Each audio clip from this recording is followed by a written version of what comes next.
The once cozy and quirky world of short-term rentals began early in 2008, thanks in large part to Airbnb, and exploded into a $100 billion juggernaut by 2023. But this was no coincidence. Airbnb revolutionized travel by offering a cost-effective alternative to stuffy hotels and allowing hosts to monetize extra space. This appealed to guests seeking a more personal touch and hosts looking to make an extra buck or two. But what started as a charming alternative to bland hotels is now at the heart of a housing crisis and a battleground for controversy. The same customers who once loved the Airbnb experience are now turning their backs on the platform, and they're not alone. The government and the hosts themselves are turning their backs on a concept that started out as a fun alternative for vacationers, but became everything wrong with modern real estate. It's a story of big bucks, big changes, and big questions of where we stay when we get away. Airbnb's origin story is a classic example of innovation born out of necessity. In 2007, roommates Brian Chesky and Joe Gebbia were struggling to pay rent for their San Francisco apartment.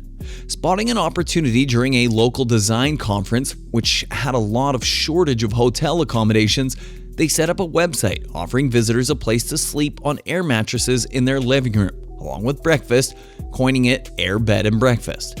This makeshift bed and breakfast for 3 guests sparked the idea that would later evolve into Airbnb. The company faced early challenges, including a period dubbed the Trough of Sorrows, where traction was slow and debt was high. To stay afloat, the founders sold themed cereal boxes during the 2008 US presidential election, showcasing their creativity and resourcefulness. Their perseverance paid off when they were accepted into Y Combinator's startup incubator program in 2009, where they received both training and crucial funding. Soon, Airbnb shifted from offering shared spaces to a broader range of accommodations, including entire homes and apartments. This pivot allowed Airbnb to cater to a wider audience, seeking the comforts of home while traveling, such as kitchen access and privacy, often at a lower cost compared to traditional hotel services. This approach to travel lodging fundamentally changed the market, offering an alternative to hotel stays that was both economical and offered a taste of local life, a concept that has since seen widespread adoption across the globe. But the people who benefited the most weren't the customers, it was the hosts. Hosts could make as much as double the rent from short-term stays after paying Airbnb fees than they could for long-term rental, even if their property was only rented out for half the year. While the rentals demanded more upkeep, like regular cleaning, and didn't promise steady revenue, the financial rewards were clearly in favor of short-term rentals for properties close to cities and tourist hotspots. This effectively squashed a lot of long-term rental opportunities and made it more expensive to rent because the market had fewer available rentals. This didn't catch the attention of many people in the beginning because the market was yet to be saturated, but soon, commercial-scale Airbnb hosts streamlined their rentals for less hassle using remote access locks, low-maintenance interiors, and simple yet trendy decor. They owned several properties and scaled their business model so they could sip pina coladas on a beach in Maui all day long. At the same time, their guests paid for all their expenses and more. However, this convenience of cheap short-term rentals was short-lived. Airbnb's aggressive marketing lured a flood of new property investors and quickly saturated the market. By 2023, Airbnb had more than 7.7 million active listings worldwide in over 100,000 cities and had facilitated over 1.5 billion guest arrivals. With hosts earning over $250 billion in total, the typical US host in 2023 earned about $14,000. While that's no chump change, it's also not enough to live on. So in order to make it, you would need to own several properties, and this is where the problems began. Airbnb's early days of connecting adventurous travelers with local hosts sharing their homes are now increasingly overshadowed by the commercial sheen of large-scale investors and property managers who now dominate the listings. Guests now step into fully autonomous rental homes, with the homeowner's presence as absent as the personal touch Airbnb's adverts suggest. This shift in dynamics is not just about image, it signifies a loss of control. The original community-driven ethos is being diluted as Airbnb's market becomes saturated with impersonal, corporate-style rentals. this has come with many drawbacks. With profitability on the mind, many of these corporate owners, the listings begin to have higher cleaning, service, and maintenance fees. This is all the while their service level dropped. The most ironic part about these fees is that the cleaning expectations for guests is also increased. So not only were guests expected to clean the place, but they were also expected to pay for higher cleaning fees. Many guests started to see these excuses as nothing more than hosts trying to cover their own stench of capitalism. And so, the once loyal customers started to look for alternatives. This is where seasoned players in the travel industry, such as TripAdvisor, Booking.com, and Expedia, stepped into the arena with their own versions of short-term rental services, such as Turnkey. These entities capitalized on the gaps Airbnb's growing pains have exposed, offering a mix of personal and professional touch to the short-term rental experience. With very little in the way of stopping these competitors, the market share Airbnb used to have quickly shrank. In fact, Booking Holdings, which owns Booking.com, Kayak, Priceline.com, and more recently surpassed Airbnb's 2023 Q2 revenue by 120%. Expedia Group, which includes the likes of VRBO, Hotels.com, Orbitz, and more, also surpassed Airbnb's revenue by 35.2%. So while Airbnb had the first mover advantage, its recent shortfalls have allowed other major companies to capitalize. This effectively cut Airbnb's stranglehold on the industry.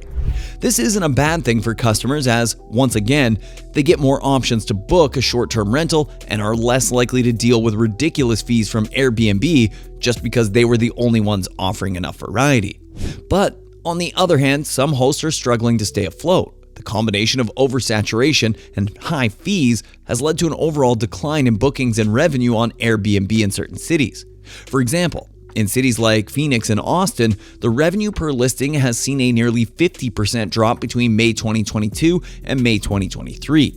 This decline in revenue, coupled with the slowdown in post-pandemic travel demand, has made it increasingly difficult for Airbnb operators to cover mortgage payments, property maintenance costs, and other expenses, leading to distressed selling from Airbnb operators, especially in cities where revenue has crashed the most. And Airbnb supply has increased the most, but some savvy hosts have found a way around this issue. They started to drift toward local agencies that promised a more profitable arrangement for property owners, directly undercutting Airbnb's bottom line. It bypassed the platform's 3% listing fee, and guests also have avoided the 14% service charge. While the move was smart, it only lasted for a short time. This is because regulations began to unfold thanks to the lack of affordable housing. While the short-term rental market can't entirely be blamed for the steep home and rental prices, it has contributed significantly to its rise. And this is where the nail in the coffin came in.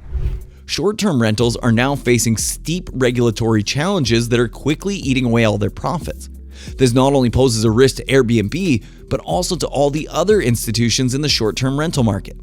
In Europe, one of Airbnb's largest markets, Paris, has been particularly aggressive, implementing registration requirements for hosts and enforcing limits on the number of days a property can be rented out annually. Berlin has similarly imposed restrictions, with heavy fines for non-compliance in an effort to protect its housing supply. Across the Atlantic, New York City stands out with its tough stance against short-term rentals. Regulations here require that rentals less than 30 days are illegal unless the host is present, effectively undercutting Airbnb's model of entire home listings. The city has been actively tracking and penalizing illegal listings, which has resulted in a significant decrease in available Airbnb rentals. In Asia, Tokyo has adopted its approach to short-term rentals with the introduction of the Minpaku law, which requires hosts to register with the local government and adhere to safety regulations. This law was put in place to balance the need for tourist accommodations with residential stability. In Canada, the government is clamping down on a short-term rental starting on May 1st, 2024. In the province of British Columbia, the government will enforce rules that restrict short-term rentals to principal residences only. This means individuals will only be able to list their main home or a secondary suite or accessory dwelling unit within it for short-term rentals. These measures are intended to decrease the impact that platforms like Airbnb have on housing availability and affordability. And they seem to work, as many of the cities that implemented these measures saw a decrease in listings. Now, Airbnb isn't sitting around and doing nothing about all of this. In fact, Airbnb is spending hundreds of millions of dollars across the world fighting these legal battles for the right to operate. This is also why they still spend so much on advertising their service as a way to see a new city with a local host, even though most of their properties are rented out as whole new homes where a guest will never even see the person who owns their home. The same can be said for many other hotel companies getting into the short-term rental market, as they have spent hundreds of millions of dollars creating accommodations that fit into this market in the past decade to compete with Airbnb. So whether or not we will see the short-term rental market become a complete bust remains to be seen. In 2023, Airbnb saw a decrease in overall revenue, but this may not be the case going into 2024. Now, if you're interested in learning more about businesses in the real estate market, go and watch our video about why boomers won't give up control over the real estate market. If you want to watch these videos regularly, hit the subscribe button so you can keep learning about how money works. Until next time, we'll see you midwits in the next video.